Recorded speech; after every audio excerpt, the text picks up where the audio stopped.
सगुण तमोगुण नहीं होता, हम बने ही उससे हैं। मतलब कोई आदमी अच्छा है तो केवल इसलिए कि उसके अंदर उस समय सतोगुण की वृत्ति काम करती।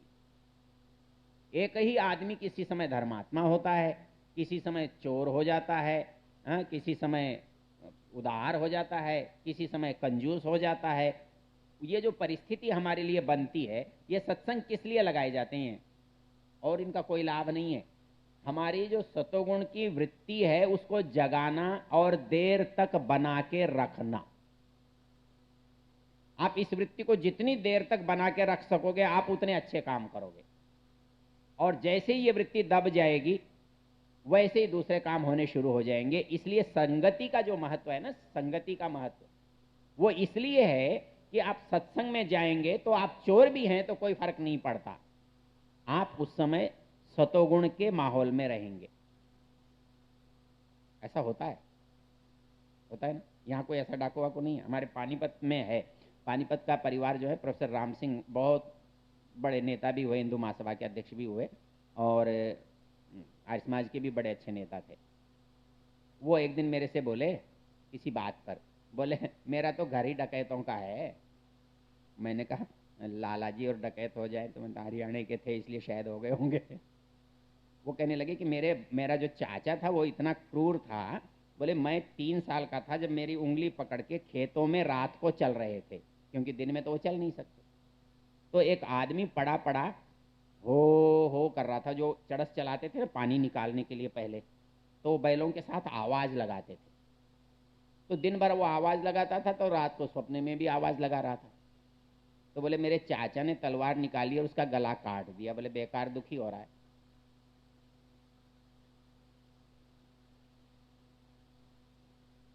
बोले ये हमारे संस्कार हो जाते हैं। लेकिन वही व्यक्ति कैसे बदल गया? इसे राजस्थान के एक बहुत बड़े विद्वान चूरू के रहने वाले थे, गणपति शर्मा। बोले गणपति शर्मा का पानीपत में व्याख्यान हो रहा था, और व्याख्यान कर्म फल पर हो रहा था। वो पीछे बैठे थे, तो वो उन लोगों ने कहा कि ये साधु का भाषण सुनना चाहिए पर यहाँ तो सुनना मुश्किल है, क्या करें? बोले ऐसा करते हैं कि जब व्याख्यान इसका पंडाल खत्म हो जाएगा तो इसको उठा के अपने यहाँ ले चलते हैं। वो दुबले पतले हल्के फुल्के आदमी थे, और जैसे ही शांति पाठ हुआ उनमें से एक आया और उनको उठाया और भाग लिया। वो बोले भैया मेरे पास पैसा नहीं है, मुझे क्यों ले जा रहा है? बोले पैसा नहीं चाहिए, चल।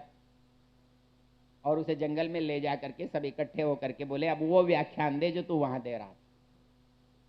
बोले अब बड़े फंसे तो बोले व्याख्यान दिया। बोले अब मांग हमसे, तू क्या मांगता है? बोले भाई पैसे नहीं चाहिए। बोले नहीं कुछ तो मांगना पड़ेगा। बोले दूध पिला दो। तो हो दूध ले आए, उन्होंने दूध पिलाया। सवेरे उठा वो आदमी, पुलिस थाने पहुंचा, थानेदार उसको देखकर भाग गया, थाना ही छोड़ के भाग गया। वो बोले अरे भाग मत। तो बोले बंदूक से डरता है, ले मैंने बंदूक फेंक दी, अब तो आके पकड़ मुझे। तो लोगों को बड़ा आश्चर्य हुआ कि उसने, डाकू ने आत्मसमर्पण कर दिया, और वो आत्मसमर्पण किया हुआ ये परिवार आर्य समाज का नेता बना। ये क्या होता है कि सत्संग का जो परिणाम होता है जाने और अनजाने हम पर पड़ता है, और हमारे अंदर जो सतोगुण का भाव है ना वो प्रबल कर देता है। और सतोगुण का भाव जैसे ही प्रबल हो जाएगा तो आदमी सदा धर्म की बात करेगा, पुण्य की बात करेगा, परोपकार की बात करेगा, ईमानदारी की बात करेगा, अच्छाई की बात करेगा। बात करेगा तो करने की तो उम्मीद बनेगी ना, बात ही नहीं करेगा तो करेगा क्या? बात करना भी तो अपने आप में करना है या नहीं? और जब जो बात करता है आज नहीं करता तो कभी तो करता है। और एक बुरे आदमी की एक विशेषता बताऊं आपको, अच्छा आदमी यहां 10 सत्संग में आकर भी नहीं सुधरता, और बुरा आदमी एक सत्संग में भी सुधर जाता है। उसको केवल समझ में आने की देर है, इधर से उधर बदलने में, और वो मजबूत भी आपसे ज्यादा होता है। उसकी समझ में आना चाहिए कि ये गलत है, तुरंत बदल जाता है। अच्छा आदमी हाँ जी कहता है बहुत अच्छी बात है जी, बहुत अच्छी बात है जी, करता बेईमानी है जाकर। नहीं। तो इसलिए ये बात मत समझिए, किसी भी चीज का प्रभाव न पड़े ऐसा हो ही नहीं सकता। हाँ, जब अंगुलीमाल पर प्रभाव पड़ सकता है। एक व्यक्ति मेरे से कहने लगे, इतने भाषण देते हो, क्या फायदा है, किसको जरूरत है, कौन सुनता है। अरे मैंने कहा, जाता कौन है, हम तो अपने अभ्यास के लिए जाते हैं। ये बैठे हुए लोग नहीं सुने, नहीं माने, मत मानो, हमारा क्या लेते हैं। हाँ, ये भला आदमी बुलाता है, हम आते हैं, प्रेम से रोटी खिलाता है, आदर सत्कार करता है, बोला हमारा जाता क्या है भाषण देने में। कुछ दे, भाषण देकर कुछ हमें फायदा ही हो रहा है ना, नुकसान तो नहीं हो रहा है। तो नहीं सुनते तो मत सुनो। फिर मैंने उससे एक बात पूछी, मैंने कहा यदि नहीं सुनते तो ये आते क्यों हैं। सुनने के लिए तो आते होंगे, कम से कम अच्छा लगता होगा इसलिए सुनते होंगे, कोई गाली सुनने थोड़ा ही आता है। आते हैं तो अच्छा लगता है, अच्छा लगता है तो सुनते हैं। और सुनते हैं तो कुछ ना कुछ, कभी ना कभी कोई ना कोई असर तो होता होगा, एक पर, दो पर, चार पर। बोला तो क्या हुआ, एक आध कोई हो गया तो। अरे मैंने कहा, मैंने एक ने बोला और एक ने सुना, परिणाम बोल, फिर रोना किस बात का है। झगड़ा यूं नहीं है। अच्छाई इसलिए नहीं घट रही कि लोग अच्छाई मानना नहीं चाहते, अच्छा है अच्छाई को कहने वाले नहीं हैं, और बुराई को कहने वाले। हाँ, सिनेमा है, टीवी है, नेता हैं, अखबार हैं, दुकानें सब हैं, इसी काम की हैं। और अच्छाई कहने वाला क्यों, कि ये सत्संग का आयोजन करेंगे तो कुछ आमदनी बढ़ेगी, लेकिन यदि बीड़ी का विज्ञापन देंगे तो बिक्री बढ़ेगी।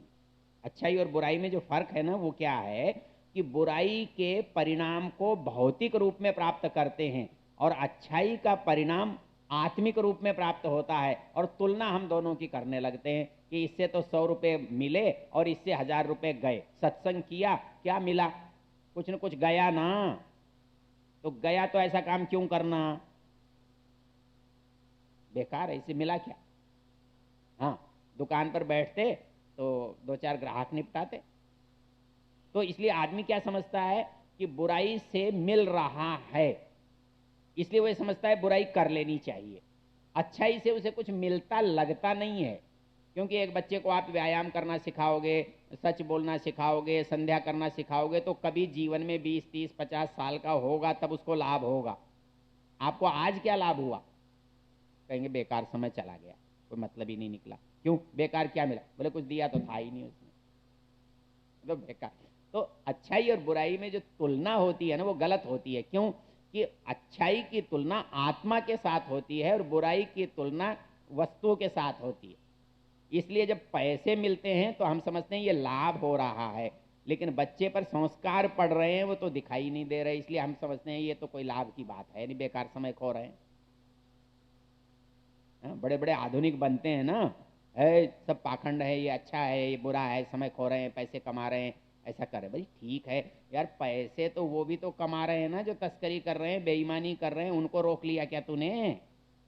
अरे यहाँ शांति से बैठे पैसा खर्च कर रहे हैं, मर्जी से दे रहे हैं, किसी को दे रहे हैं, तो परेशानी की कौन सी बात है। उसके मुकाबले में क्या ये बुरा है।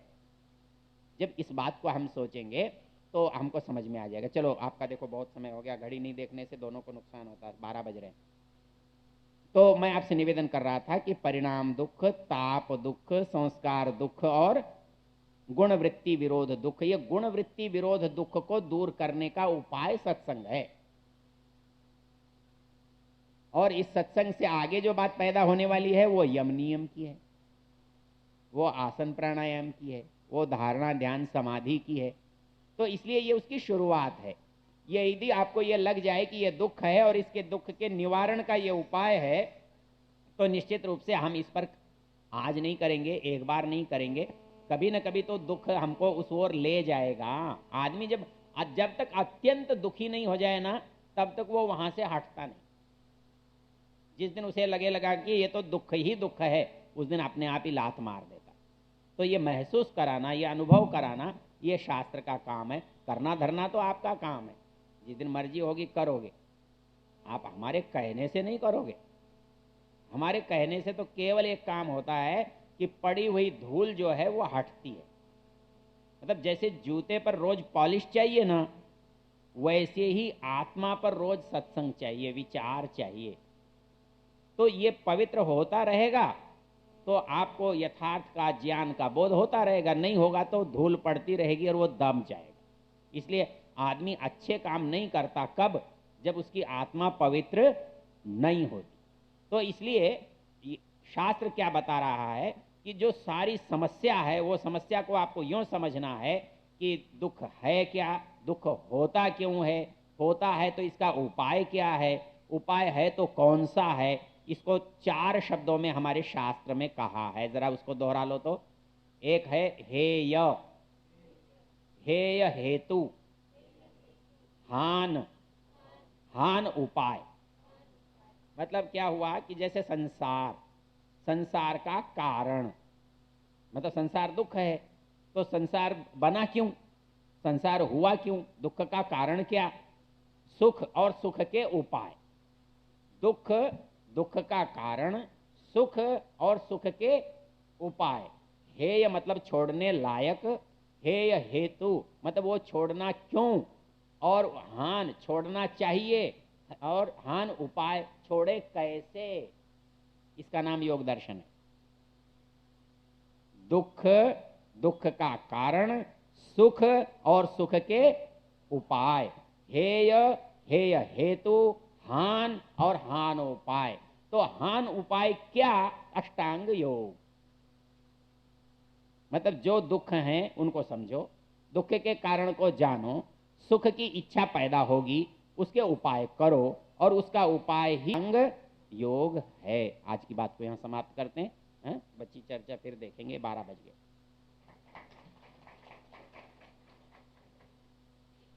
ओम श्रद्धया अग्नि समिध्यते, श्रद्धया हूयते हविः, श्रद्धां भगस्य मूर्धनि वचसा वेदयामसि।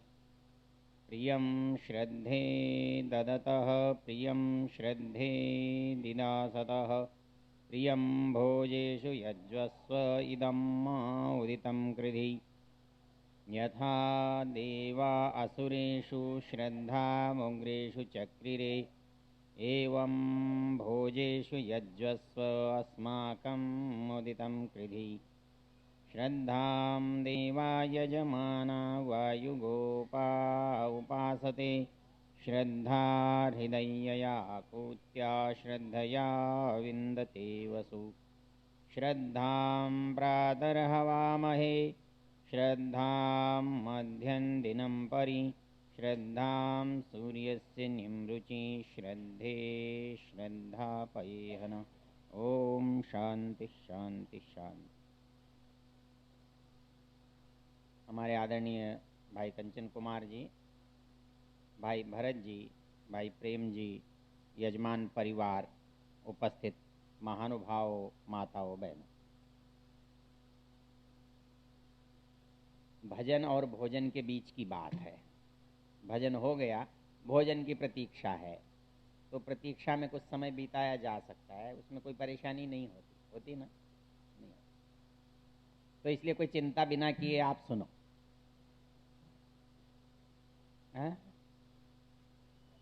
हाँ, वो है, वो इसके पहले कर लिया, दूसरे को करेंगे। प्रातःकाल क्या चर्चा हुई थी भला?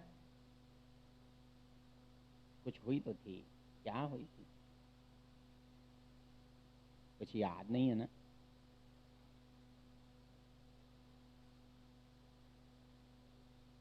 हाँ, ये कह रहे हैं कि वो दुख कितने तरह के हैं ना, तो वो अज्ञान से पैदा होते हैं, ये बता रहे हैं।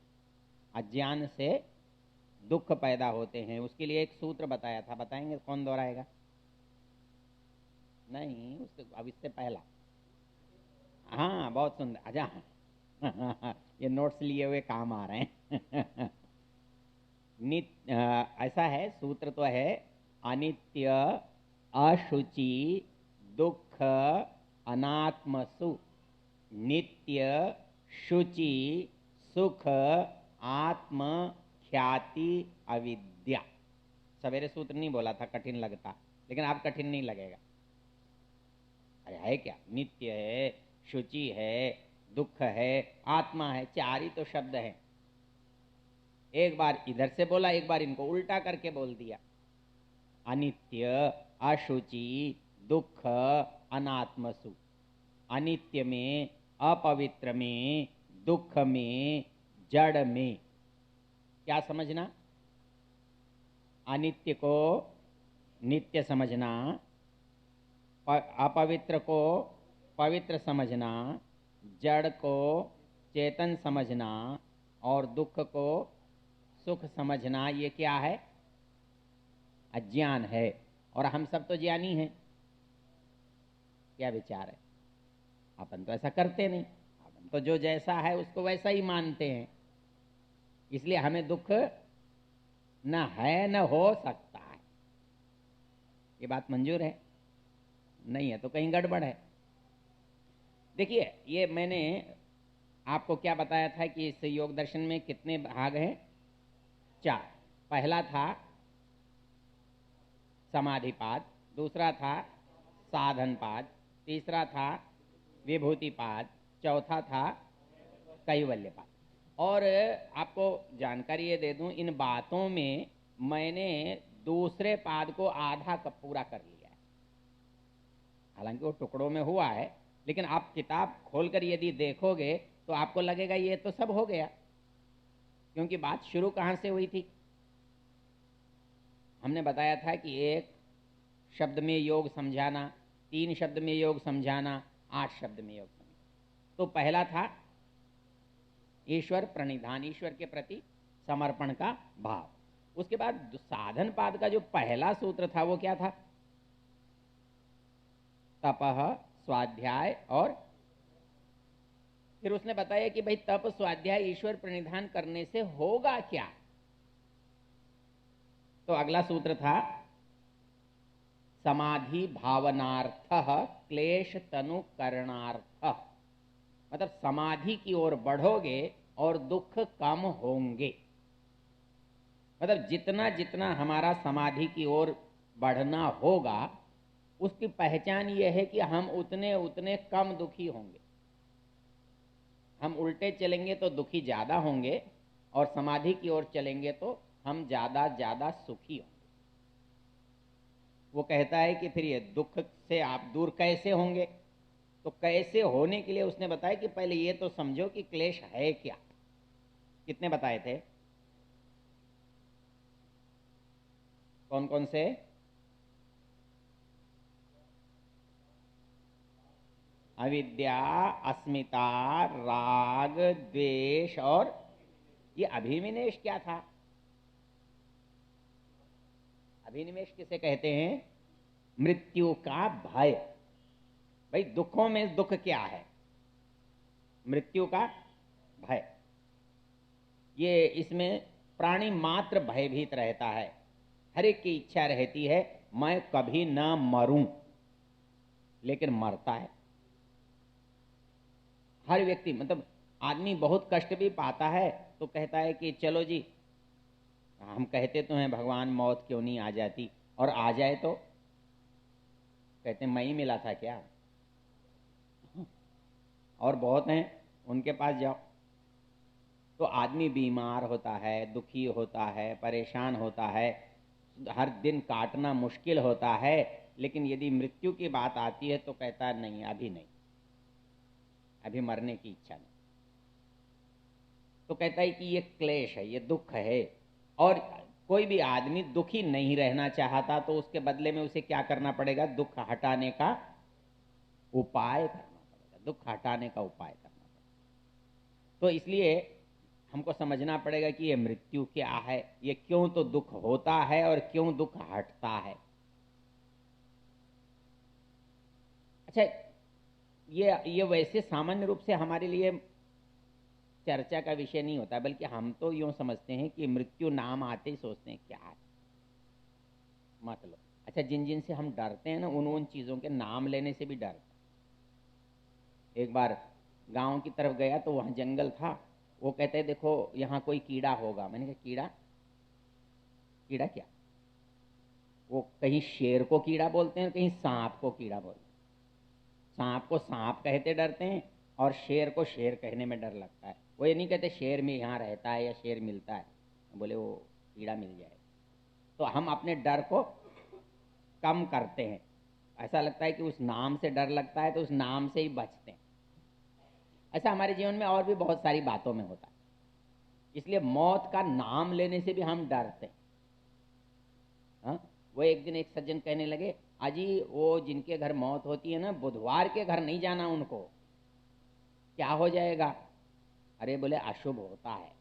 मैंने कहा फिर तो मैं दुश्मन ढूंढ लूं, किसी के घर बुधवार को जाना है, वो मेरे हाथ में, मैं सबका भला करके आता। लेकिन भय और कुछ भी नहीं। फिर बुधवार से मौत का, बुधवार से मेरा, बुधवार से उसका क्या लेना देना है? लेकिन हमारे मन में भय है, जिसके कारण से कुछ भी कहकर हमको कोई डरा सकता। तो सबसे बड़ा भय हमारा मृत्यु का, जिससे दुख पैदा होता। और उस हमने पहला भय क्या देखा था? अज्ञान का। मतलब एक भय हमें हो रहा है अज्ञान के कारण, और एक भय हो रहा है मृत्यु के कारण से। तीन छोटे छोटे भय तो बीच के, वो ज्यादा तंग करते हैं। इसका मतलब तो आप चिंतन करने लगे हो, गड़बड़ हो जाएगी। आदमी जब बहुत सोचता है तो उसे परेशानी पता है क्या होती है? आदमी को यदि धर्म मालूम न हो तो वो किसी की चीज उठा के चल देता है, उसे कष्ट नहीं होता। लेकिन यदि धर्म मालूम हो तो चीज देखकर एक बार मन आता है उठा लूं, फिर कहता है नहीं उठाना गलत है। और फिर भी यदि उठा ली तो उस मन में जो खलबली होती रहती है वो चीज से भी महंगा सौदा होता है। इसलिए धार्मिक होना कभी कभी बड़ा दुखदायक होता है। वो भले हैं जिन्हें कोई चिंता ही नहीं है, का क्या किया, क्या हुआ, कर लिया तो क्या हुआ। वो ये कहते हैं क्या हुआ, कर लिया तो कोई बात नहीं, कर लिया होगा, हो जाता है ऐसा।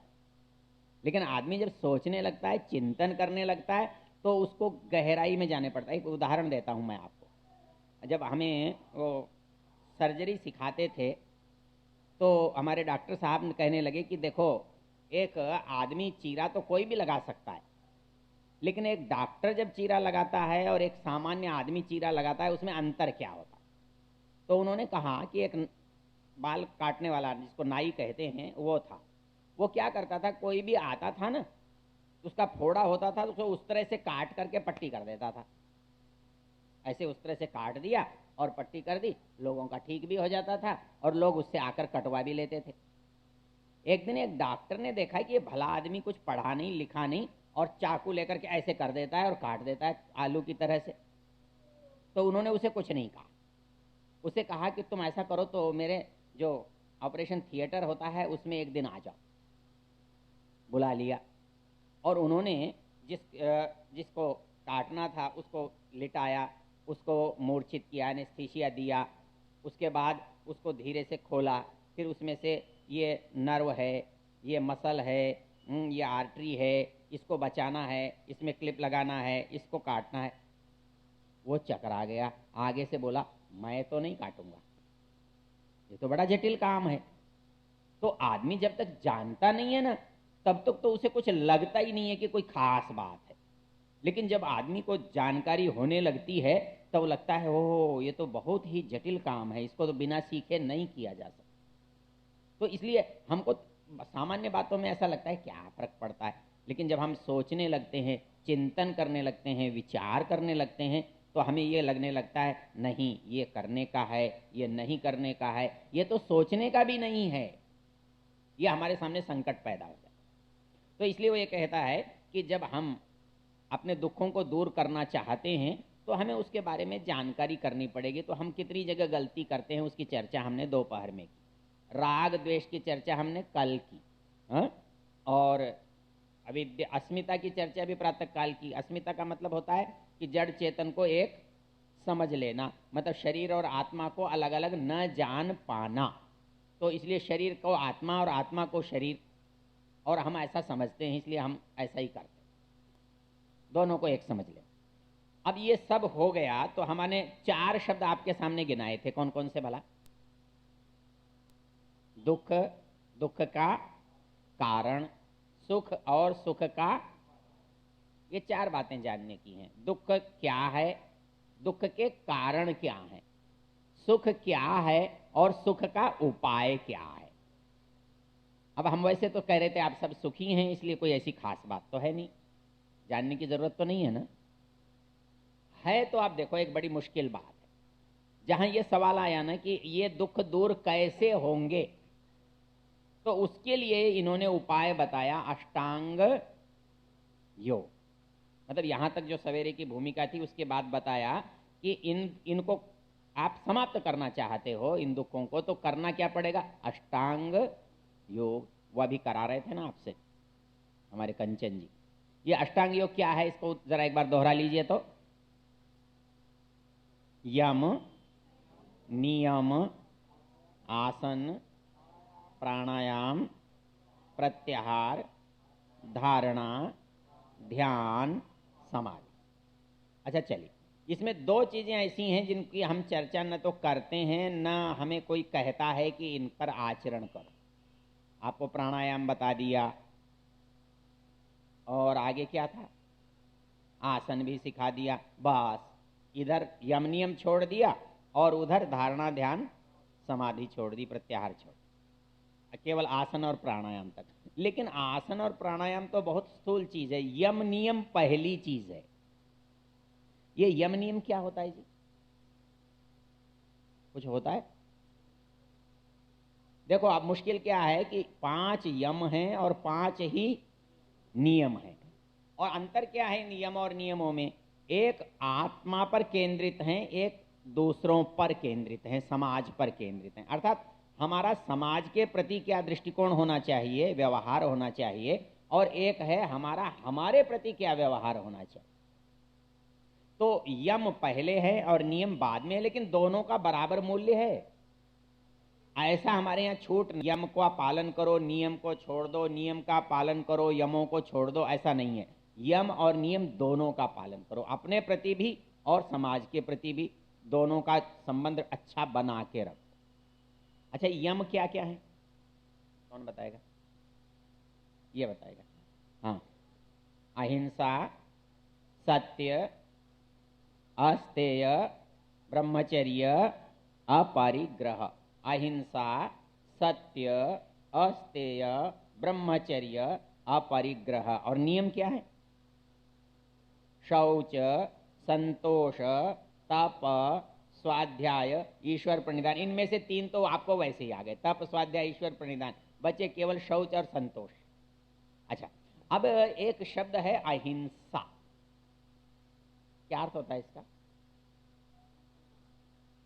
हिंसा क्या होता है?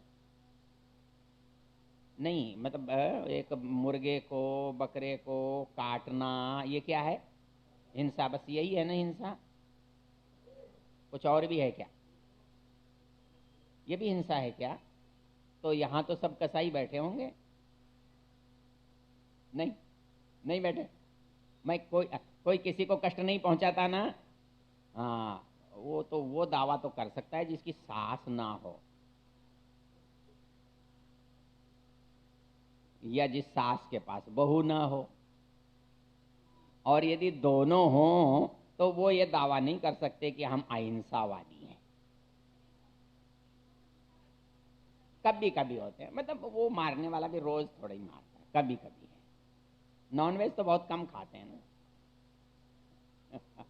अच्छा एक बात सोचने, हम हिंसा को बुरा समझते हैं, हिंसा को हम, लेकिन हम प्राय प्राय हिंसा करते ही रहते हैं। ऐसा कैसे होता है, ऐसा होता है कि नहीं होता है? अच्छा देखो, छोड़ो सास बहू की बात तो उदाहरण के लिए होती है, लेकिन अब गहरी बात करोगे तो मेरी समझ में नहीं आएगी।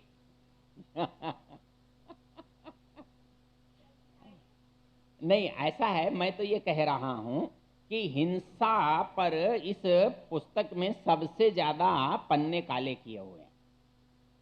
क्यों किए हैं बताऊं? जो बात मैं कहने जा रहा हूं उसकी ओर आप मुझे ले जा रहे हैं तो अच्छी बात है, चलिए उधर चलते हैं। अहिंसा को सबसे महत्व अधिक दिया गया है, और अहिंसा को एक धर्म अपना मूल मानता है। कौन? जैन। मतलब सारा जैन धर्म केवल एक पर टिका हुआ है, अहिंसा पर। और अहिंसा को वैसे उन्होंने माना तो महत्वपूर्ण है, लेकिन हमारे यहाँ केवल अहिंसा नहीं है, बल्कि हमारे यहाँ क्या है, सारे यम नियम दोनों, वो सब मिलाकर के काम करते हैं। तो इसलिए इसमें एक विचित्र बात ये लिखी है कि भाई अहिंसा जो है उसका क्या महत्व है। तो अहिंसा के लिए कुछ बड़ा लंबा चौड़ा सा सूत्र है। क्या है भला? अरे बड़ा है।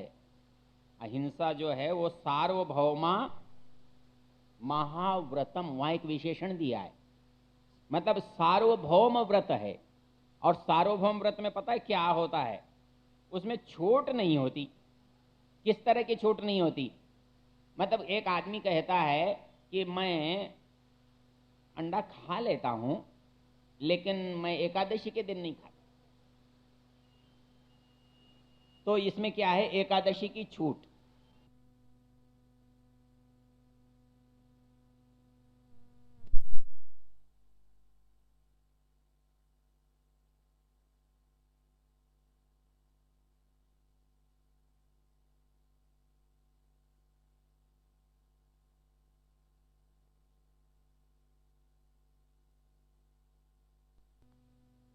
नहीं खाता। तो हमारे कामों में लगभग लगभग ऐसे अपवाद होते, और वो कहता है कि यदि ये अपवाद रखकर आप काम करते हैं तो आप वास्तव में अहिंसक नहीं हैं। यह अहिंसा कैसी चीज है? जाति देश काल समय अनवच्छिन्ना सार्वभौमा महाव्रतम।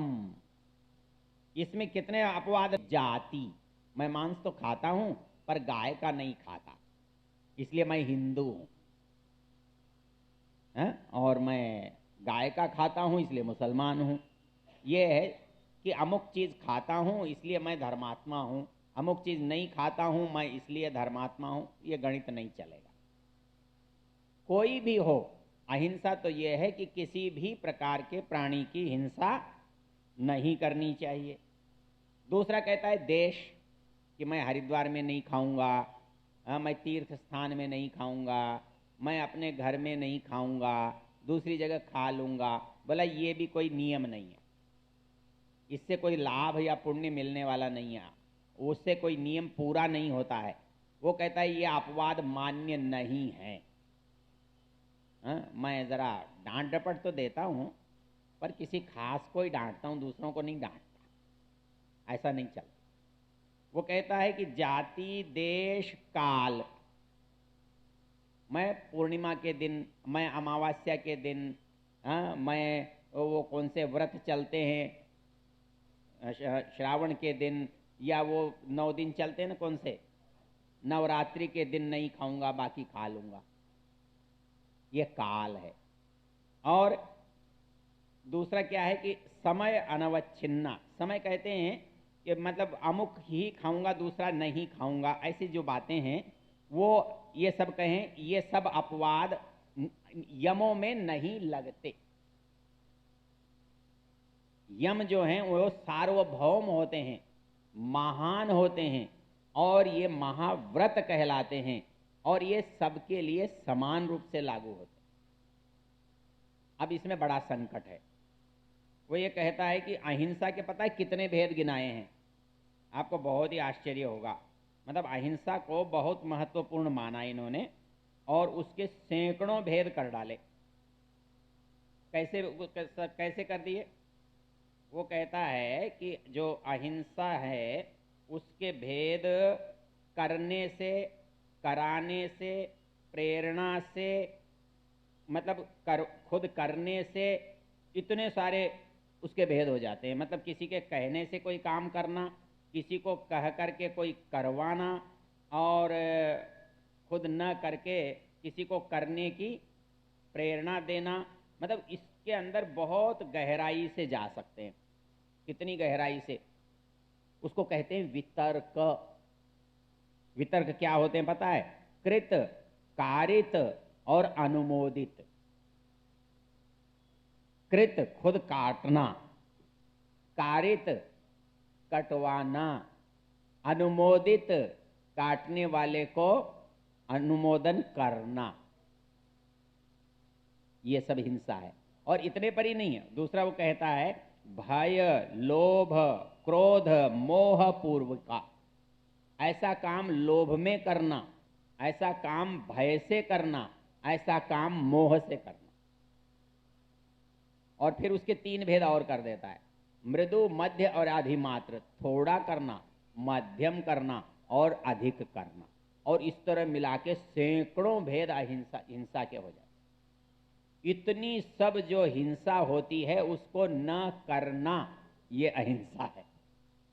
अब कैसे मानोगे? और हिंसा होती है मन, वचन, कर्म से। कर्म की हिंसा तो हमें हिंसा लगती है, मन की हिंसा हिंसा नहीं लगती, और वचन की हिंसा भी हिंसा नहीं लगती। तो हमें प्राय क्या, अभी मैं परसों हमारे अजमेर में आजकल वो दो जैन साधु हैं ना, ललित प्रभु जी और दूसरों का नाम क्या है, हाँ? तरुण नहीं, ललित, दोनों भाई हैं वो, उनके व्याख्यान चल रहे हैं। उनका मतलब चातुर्मास्य वहाँ पर है, तो मैं उनके यहाँ व्याख्यान सुनने चला गया। मैंने कहा चलो सुन के आते हैं कैसा करते हैं। वो कहने लगे कि घर में झगड़े पर बात कर रहे थे, तो उन्होंने एक जैसे होता है ना तुकबंदी, वो तुकबंदी बोले सास तो शक्कर की भी होगी ना तो टक्कर तो मारेगी।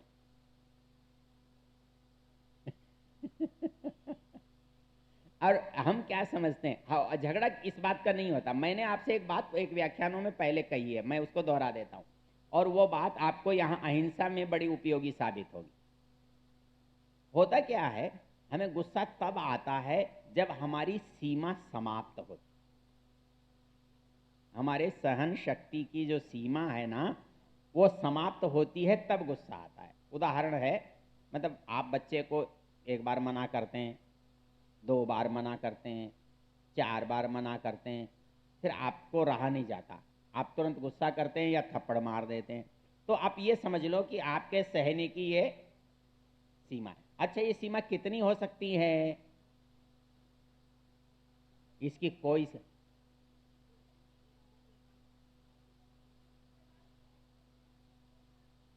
वो बदले में किसी दूसरे को कर लेते हैं ना,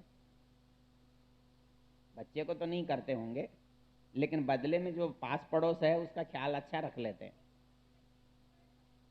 तो इसलिए वहाँ वहाँ झगड़ा दूसरा है, वो विषय बदल जाएगा। आपने सवाल तो उठाया, अच्छा उठाया, लेकिन विषय बदल जाएगा, उसको नहीं लेंगे अभी। तो मैं वो ये है कि कितनी सीमा हो सकती है सहने की। मैं अभी पिछले दिनों एक पुस्तक पढ़ रहा था, उसने लिखा कि एक धनी व्यक्ति का कोई धनी मित्र था, उसका देहांत हो गया। देहांत हो गया तो बच्चे ने पता है क्या किया, सारे पैसे को जुए शराब में उड़ा दिया।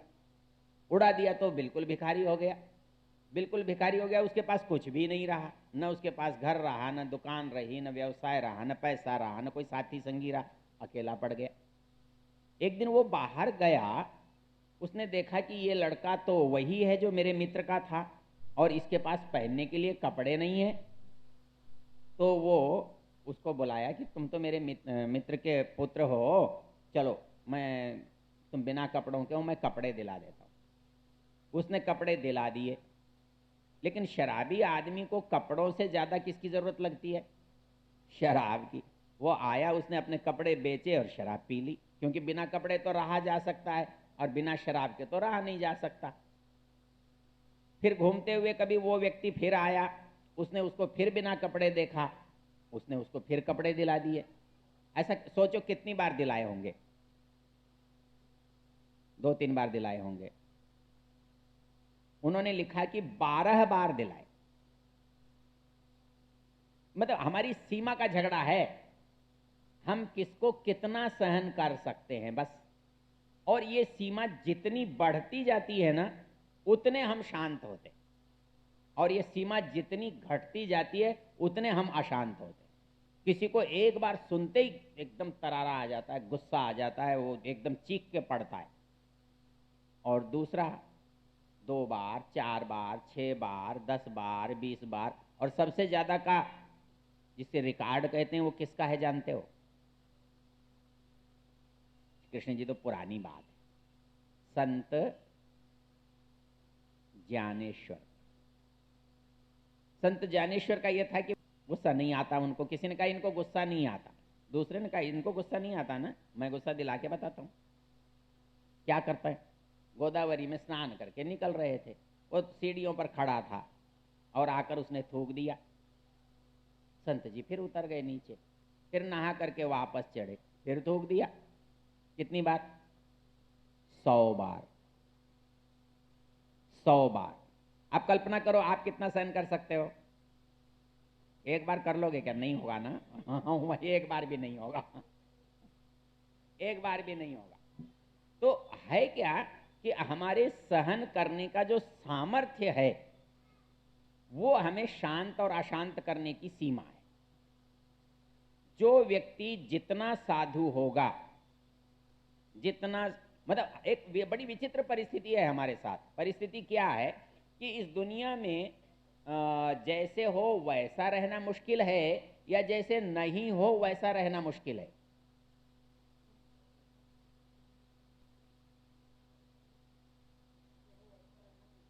वैसे मुश्किल है ना। मतलब सबसे मुश्किल काम क्या है? सहज रहना। मतलब आदमी जैसा नहीं है वैसा दिखना चाहता है। होता क्या है, वो जानता नहीं है लेकिन वो दिखाता ऐसा है जैसे वो बहुत जानता है, बड़ा विद्वान है, बड़ा पंडित है, सब कुछ उसे ही मालूम है, और प्रभाव डालता है। पैसा उसके पास जितना है उससे वो 10 गुना ज्यादा है। अभी मान लो कोई कार्यक्रम हमने किया, जैसे आप यहीं किया, तो भाई ये कहा कि भाई सैकड़ों लोग आए, तो कोई झूठ तो नहीं है, लेकिन आप कहे कि हजारों लोग आए, तो अब छापने वाला तो छाप देगा, लेकिन हजारों लोगों का मतलब तो नहीं है। तो हम क्या करते हैं कि उतने से हम संतुष्ट नहीं होते, उसको कुछ बढ़ाकर बताते। हाँ, मेरा बेटा, एक आदमी रेल में बैठा था मेरे पास में और किसी को समझा रहा था। वो समझा के जब चला गया तो वो मेरे से कहने लगा, ये कह रहा है कि इसका बेटा नासा में काम करता है और 6 साल तक वो लौट कर नहीं आएगा और मुझे बिना बेटे के दर्शन देखे रहना पड़ेगा, मेरा दिल बहुत दुखी हो रहा है। तो मैं उस आदमी को जानता था, न उसका बेटा नासा में गया था, न वो कहीं 6 साल के लिए जाने वाला था, वैसे ही गप मार रहा था बैठकर। और वो आदमी ये कह रहा था कि बेचारे का बेटा योग्य तो निकल गया, नासा में चला गया, लेकिन ये दुखी है। कोई भी लेना देना नहीं।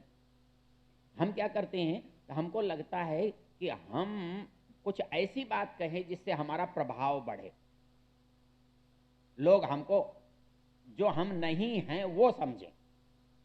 हम पैसे वाले नहीं हैं लेकिन लोग हमें पैसे वाला समझें। हम विद्वान नहीं हैं, लोग हमें विद्वान समझें। हम बलवान नहीं हैं, लोग हमें बलवान समझें। हम धर्मात्मा नहीं हैं लेकिन लोग हमें धर्मात्मा समझें। हम ये कोशिश ज्यादा करते, होने की कोशिश नहीं करते, लगने की कोशिश करते। दोनों में बड़ा भारी अंतर है, होना और लगना। हमको लगने में भरोसा है, होने में नहीं है।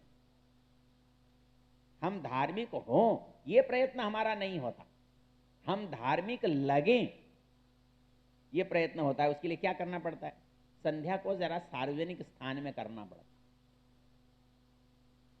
जिससे लोगों को लगे कि बड़े धर्मात्मा आदमी हैं, दोनों समय संध्या करते। प्रेमचंद ने एक कहानी में लिखा है, वो जो सरपंच था ना, वो पेड़ के नीचे बैठ के ध्यान लगाता था ताकि गांव के सारे लोग आते जाते उसको देखें, बड़ा धर्मात्मा आदमी। अच्छा, हम समझते हैं ये आसान काम है, जबकि सहज काम तो जैसे हो वैसा रहना है। लेकिन वैसा क्यों नहीं रह पाता आदमी? उसको ये लगता, डर लगता है कि ये मुझे, एक हमारे प्रोफेसर थे, बड़े थे, वो कॉलेज में थे, विभागाध्यक्ष थे, भूगोल के थे, लेकिन वो बात जब शुरू करते थे, जब मैं स्कॉटलैंड गया, और गए भारत से बाहर, नेपाल भी नहीं थे। अब अच्छा चलो भाई, भारत आप स्कॉटलैंड गए कि हॉलैंड गए कि थाईलैंड गए कि पता नहीं कहाँ गए, अच्छा इस कहने से हम तो होकर आए नहीं है, कहने वाला तो होकर आया नहीं है। अब थोड़ी देर के लिए वो समझता होगा कि गए होंगे, लेकिन उससे क्या होने वाला है? हम ये समझते हैं कि दूसरे के मन पर जो प्रभाव पड़ा ना, वो उसने हमको बड़ा आदमी समझे। तो हमारी इच्छा ये रहती है कि जो हम नहीं है वो हमारे बारे में प्रचलित होना चाहिए, वो हमारे बारे में लोगों को मालूम होना चाहिए। तो हम उल्टी उल्टी बातें करते हैं, और इसमें नुकसान क्या होता है, ये याद नहीं रहता कब क्या बोला था। झूठ बोलने में सबसे नुकसान क्या है, ये याद नहीं रहता कब क्या बोला था। तो इनसे कुछ बोला था, इनसे कुछ बोला था, इनसे कुछ बोला, वो दो आपस में टकरा जाते हैं तो गड़बड़ हो जाती है, सारा शीर्षासन हो जाता है, फिर बड़ा मुश्किल हो जाता है। कभी कभी बड़ा संकट होता है। हमारा एक इनका परिचित उपदेशक है, मैं अभी गया कहीं पर, नहीं बताता जगह का नाम, गया तो उन्होंने कहा कि ये उपदेशक बोले उनको मैं अपने घर नहीं बुलाता। बोले क्यों? बोले इससे आदमी जो मिला ना, तो उससे पूछा तुम क्या पढ़े हो, ऐसा पढ़े हो, स्वाभाविक पूछता है तुम्हारी पत्नी क्या पढ़ी है। उसने कहा मेरी पत्नी एमए पढ़ी हुई है। संयोग ऐसा हुआ उनके घर में हवन करने चला गया, तो बोले पत्नी से ही पूछ लिया तुम क्या पढ़ी हो। बोले मैं तो हाई स्कूल पास हूँ। अच्छा कोई बात नहीं, उसने एमए कह दिया, उसने हाई स्कूल कह दिया, कोई झगड़े की बात नहीं। पर पंडित जी को मौका मिल गया, सार्वजनिक रूप से बोले ये देखो ये बहुत बेईमान आदमी है, झूठ बोलता है, हमसे बोलता है कि इनकी पत्नी एमए पास है। मैंने पत्नी से पूछा तो वो कहती है मैं तो हाई स्कूल पास हूँ। अब ये जब बेइज्जती की बात आई, पत्नी खड़ी होकर बोली पंडित जी आप घर से बाहर जाओ, आपको मेरे पति का अपमान करने का कोई अधिकार नहीं है। अब इनमें तीनों मूर्ख इकट्ठे हो गए। बताने वाला, उसको पता नहीं कि पति ने क्या बताया है, और इस मूर्खानंद को यह पता नहीं कि इस झगड़े का यहां लेना देना क्या है। तो हम जब बात करते हैं तो सच में और झूठ में बस यहां आकर फर्क हो जाता है। हमें लगता है सच फायदे की चीज नहीं है और झूठ फायदे की चीज है। असल में होता क्या है कि जब हम कमजोर होते हैं तब झूठ बोलते हैं। आप कभी भी देख लें, मतलब आदमी बलवान होगा ना, वो कहता है तुमने इसे मारा, बोले हाँ मारा, क्या करेगा। और यदि कमजोर होगा तो कहेगा, ये कहता है मारा, भाई साहब मैं कैसे मार सकता हूं, मैंने तो मारा ही नहीं इसको, किसी और ने मारा होगा। तो हम, और अक्सर हम झूठ बोलते हैं। इसका मतलब क्या निकला, हम कमजोर हैं इसलिए झूठ बोलते हैं। हम कमजोर ना हो और झूठ बोले, ऐसा हो ही नहीं सकता। ऐसा कोई नीतिज्ञ चाणक्य जैसा कर सकता है कि जरूरत के लिए झूठ बोला। हम अपनी मजबूरी में झूठ बोलते हैं, हम अपनी मजबूरी के कारण झूठ बोलते हैं। तो इसलिए शास्त्र जो कहता है वो ये कहता है कि भाई आप जब सोचना शुरू करो तो यहां से शुरू करो कि हम जो कुछ कर रहे हैं बलवान किसे बनाना है, बलवान आत्मा को बनाना है। और आत्मा बलवान किससे बनता है, आत्मा बलवान सत्य से बनता है। यदि सत्य आपके पास है तो आत्मा बलवान होता ही है, और आत्मा के पास आप हैं तो आप सत्य ही बोलेंगे, उसका विकल्प नहीं होता, वो सहज बोलता है। क्यों कि सबसे ज्यादा डर क्या लगता है, ये मुझे मार देगा, और सच बोलने वाला कहता है ये मार ही तो देगा। जब आपने ये होता क्या है, आप इसको समझने का एक तरीका बताऊं आपको डर लगता है तो आप ये बात सोचिए कि मेरी इस परिस्थिति को ये आदमी जान जाएगा तो क्या होगा। अंतिम बात क्या हो सकती है, मान लो कोई आप रिश्ता तय करने जा रहे हैं, उसमें कुछ बहुत सारी उल्ट सुलट करते रहते हैं अपन, ऐसा है वैसा है।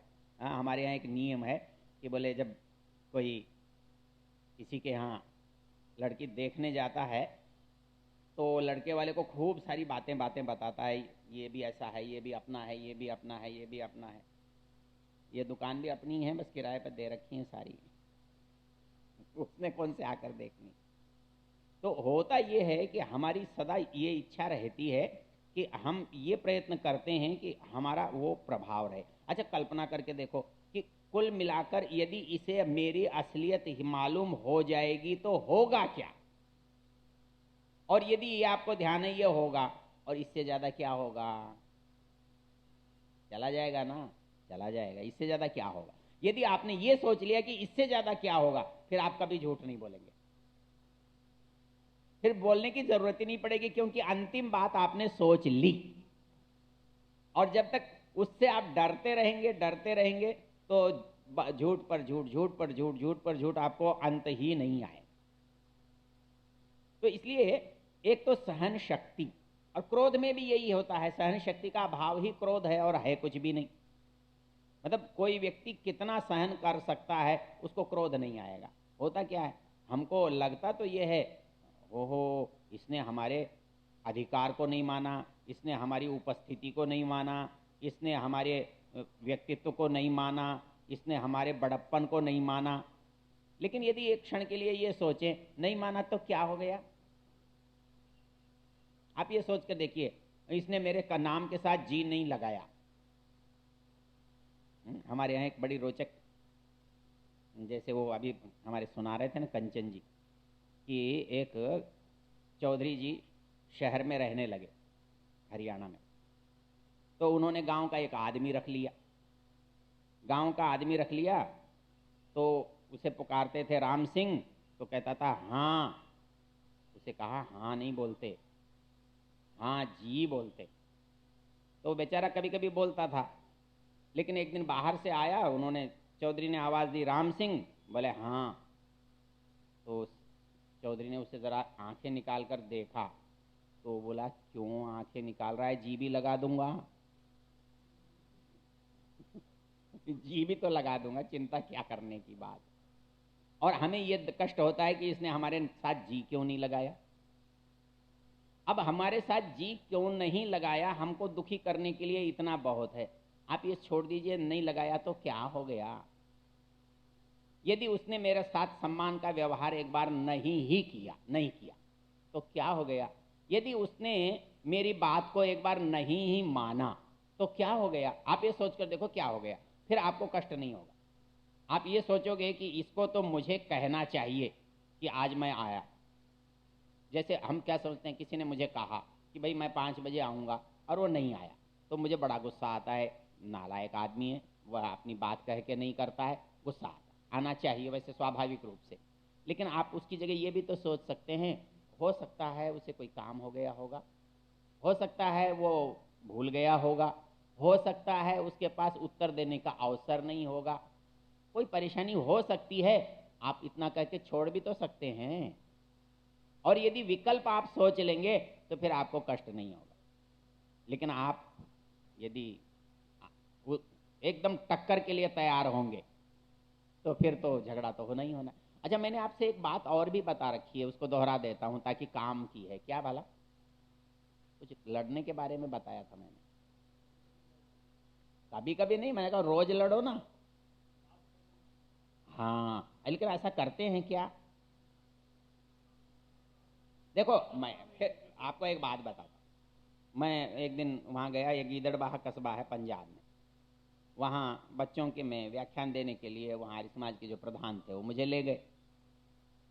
तो मैंने बच्चों से पूछा, ये तुम्हारी मैडम तुमको क्या सिखाती है? पहले प्रेम से रहा करो, कभी मत लड़ो। फिर मैंने कहा ये लड़ना किसी दिन के लिए है, यहीं प्रेम से रहने लगेंगे, फिर ये लड़ने का काम किस दिन के लिए है? भगवान ने हमको लड़ने की हिम्मत, ताकत, इच्छा, प्रवृत्ति दी है कि नहीं दी है?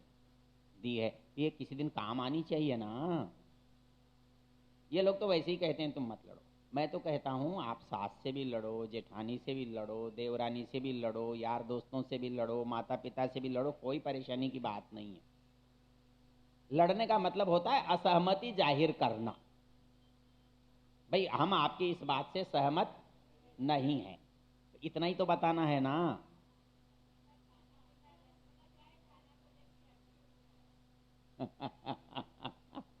लेकिन मैं क्या कह रहा हूं, मैं कहता हूं कि लड़ लीजिए, लेकिन उस लड़ाई को दूर तक मत ले जाइए, जहां है वहीं खत्म कर दीजिए। खत्म कर दीजिए मतलब आपने कह दिया, बात खत्म हो गई, तो उसका प्रमाण क्या है कि खत्म हो गई?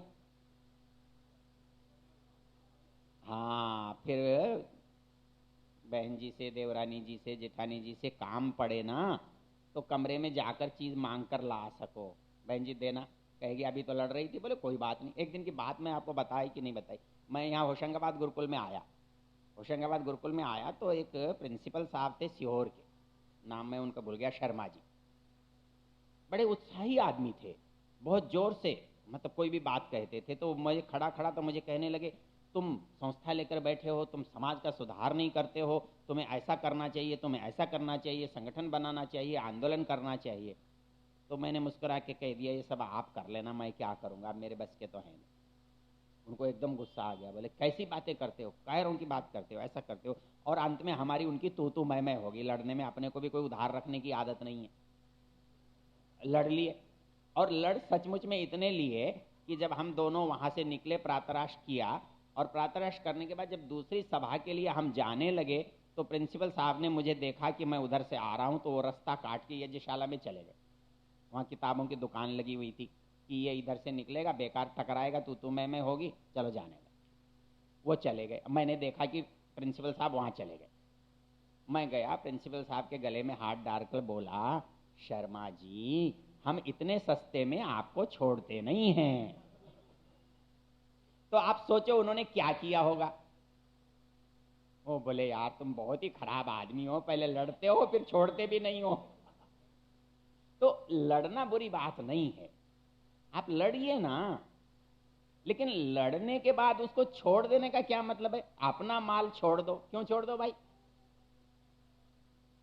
आप एक कल्पना करके देखो कि घर क्यों है। घर इसलिए है कि वो हमारा है। घर वो क्यों है कि हमारा है। अच्छा, घर का हर सदस्य हमारा है कि नहीं है। और यदि यदि उसमें से कुछ कम होगा तो घाटा किसका होगा। भले लोगों, फिर इतनी सी बात क्यों नहीं सोचते। मतलब अपने में से घाटा करना कोई अच्छी आदत है क्या। कोई भी बुद्धिमान आदमी अपनी संपत्ति में कमी करेगा। और जन बल जो है हमारी सबसे बड़ी संपत्ति है। जिसके पास 4 आदमी बोलने के लिए खड़े होते हैं ना, उसके सामने कोई नहीं बोलता। और जिनको पता है कि इसके साथ कोई है नहीं, और ये बात तो घर में भी होती है, जिसके साथ कोई नहीं होता घर वाले उसको भी दबा लेते हैं। तो हमें क्या सोचना है कि सोचना यह है कि हम किस कीमत पर क्या कर रहे हैं। मतलब हम किसी को छोड़ तो बहुत आसानी से सकते हैं, छोड़ देंगे, लेकिन उसकी कीमत हमको क्या देनी पड़ेगी। तो ऐसा है कि इतना महंगा सौदा हम क्यों करते हैं। वह बाजार में मटकी का सौदा तो सस्ता करना चाहते हैं। हाँ, कहीं ये 2 रुपए हमारे मटकी से कुमार ज्यादा नहीं ले ले। और घर में आदमी का सौदा सस्ता करते हैं, 2 बात कह के दूसरे को हटा देते हैं, चल रास्ते से, तेरा क्या लेना देना है। लेकिन यदि इसको आप ये सोचेंगे कि ये मेरा है, ये मेरी संपत्ति है, तो उस दिन आप कुछ भी कहिए ना, कहने के बाद क्या फर्क पड़ता है। मतलब उसकी जरूरत के समय आप यदि उपस्थित हो जाएं, चलिए आपने लड़ाई लड़ी, नहीं नहीं बोले, मत बोलो ना, कोई बात नहीं। लेकिन यदि जरूरत पड़ जाए उसको किसी आदमी की, किसी बात की, और आपको मालूम है, तो वो जरूरत आप यदि पूरी कर दें तो झगड़ा चलेगा, नहीं चलेगा। आप हमारे गड़बड़ क्या होती है, हम जिसका समर्थन करते हैं ना तो उसकी गलत बात भी मानते हैं, और जिसका विरोध करते हैं उसकी सही बात भी नहीं मानते। यहां परेशानी पैदा हो। वो कहते हैं ना, love me love my dog. हाँ, मेरे से प्रेम करो तो मेरे कुत्ते से भी करो, और मैं तुमसे नफरत करता हूं तो मैं तुम्हारे खुदा से भी करता हूं। झगड़ा इतना सा है।